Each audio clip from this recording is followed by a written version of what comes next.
سلام، محمد قزوینی هستم.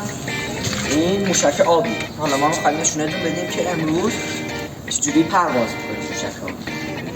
حالا اول از همه یه بطری کمی توضیح بده. خب یه بطری پلاستیکی پیدا می‌کنیم توی خونه به این صورت. البته مقاوم باید. در مورد این دستگاه ساختی توضیح بده. اینجا یک خاص خونه درست کنید. اینجا یه سراحی می‌ذاریم و این قسمت یک عدد جا برای شلنگ که برسه به لانچرمون. لانچر اوکی. و این قسمت باید یه قسمتی باشه که باد هوا که یا با تلمبه یا با کمپرسور باد پرش میکنیم باشه که بیاد توش و اینجا یا شیر یا اینکه بسته باشه که هوا نره. اینجا به چه صورت؟ ببینیم ما الان یه کمپرسور باد داریم اینجا به این صورتی مشاهده میکنیم. میذاریم اینجا یکم اینجا هم در آزمایشی میبینیم این ور داره هوا از اینجا میاد. اوکی. اون شیر برای چه کاریه؟ شیر آبی توضیح بده. اون شیر برای وقتیه که مثلا این ور رو یه کپسول وصل میکنیم که هوا پرشه بعد آزاد کنیم. خب وقتی میخوایم با تلمبه کار کنیم که کپسولش هم ما اونجا داریم. الان میاد کپسولشه که این پر باد میشه. خب این کپسول میتونین تهیه بکنین خودتون که دیگه این با قول گفتنی موشک‌ها همه جدون بالتون داشته باشین و اینجوری وصل میشه. یعنی به جای این شلنگ شلنگ میاد سر شیر وصل میشه و کپسول اینجا وصل میشه. اینجا توضیح بده. الان اینجا این لانچر ما هست. بطری آب یا الکل یا نوشابه به این صورت قرار میگیره. اینجا 4 تا بسته اینجا گذاشتیم که بطری رو نگه داره وقتی هوا هست نره. بسته پلاستیکی همینجا میتونید پیدا بکنید راحت تهیه کنید. بهش میگن بسته کمربند. بسته کمربند.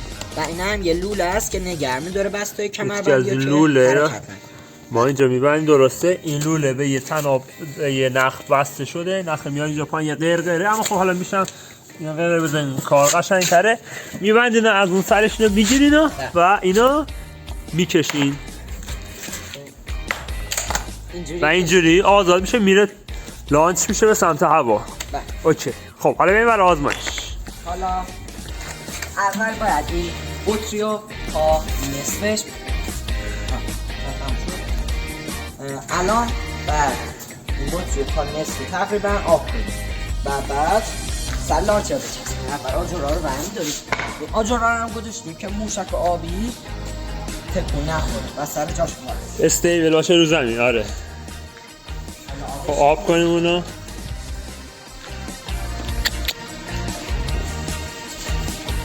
همینجور که می‌بینید تا نصف آب. حالا این داخل می‌کنیم.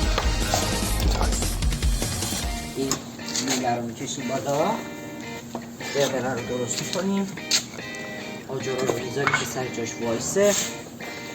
الان آب است برای شلیک. آبا ببینید الان داخلی مثلا آبه بسته شده.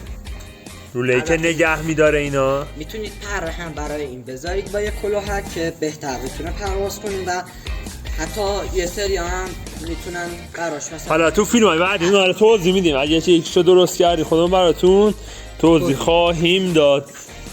حتما توی کامنت ها برامون اگه سوال داشتین بنویسید. خب حالا آقای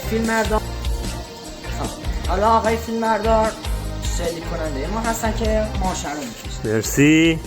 و حالا یه چیز دیگه لطفاً لایک و سابسکرایب یادتون نره از ما حمایت کنید تا ما ویدیوهای بیشتری بریم. برو بریم. حالا ما می‌خوایم وصلش کنیم به هوا.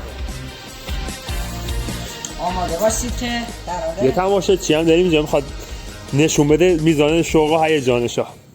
حالا ما قراره شما رو به تعجب بندازیم. بیا اینو تو بکنش. نه آمین نمیتونه خیلی سخته. با هم دیگه بریم. هر موقع که باد بود آماده بود تا شلیک کنیم. هر وقت من گفتم بکش. بکشش. آماده باشید. بکش. محکم‌تر.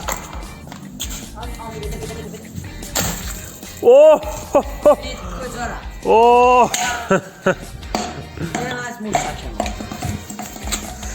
خیلی خوب بود. شما میتونین موشکات رو ابعاد بزرگتر هم درست بکنین با آب بیشتر، هوای بیشتر که خب خیلی بیشتر پرواز بکنین. هیجان مشتی تریه به شما القا کنین. ممنونم. ویدیو رو تماشا کردم. ممنون خواهیم.